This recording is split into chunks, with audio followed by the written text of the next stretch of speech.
দেশীয় ফলের পাশাপাশি বিদেশি ফলের নার্সারিতেও সাফল্য পেয়েছে উদ্যান এবং বাগিচা ফসল গবেষণাগার।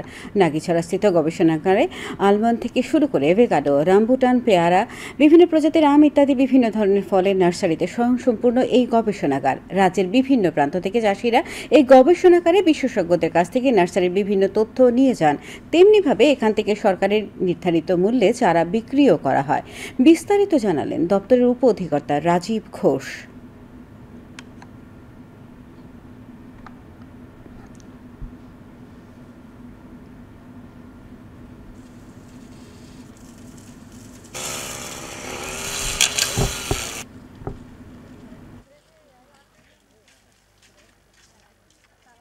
যে বিভিন্ন ধরনের উন্নত জাতের চারার সেটার অভাব রয়েছে ত্রিপুরা রাজ্যে।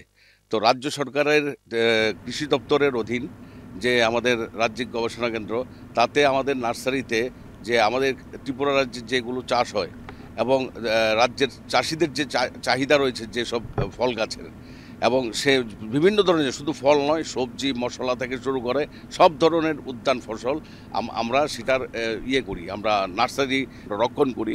আমাদের এখানে বিদেশি প্রজাতির বিভিন্ন আম রয়েছে, আমাদের থাইল্যান্ড থেকে শুরু করে, আমেরিকা থেকে শুরু করে, বিভিন্ন ব্রুনে থেকে শুরু করে বিভিন্ন ধরনের আমাদের 35টি প্রায় বিদেশি আমের জাত রয়েছে। এটা পরীক্ষণ কাজ চলছে। স্ব উদ্যোগে যে চাষাবাস করেন ওনারাও আসেন এখানে চারা নিতে।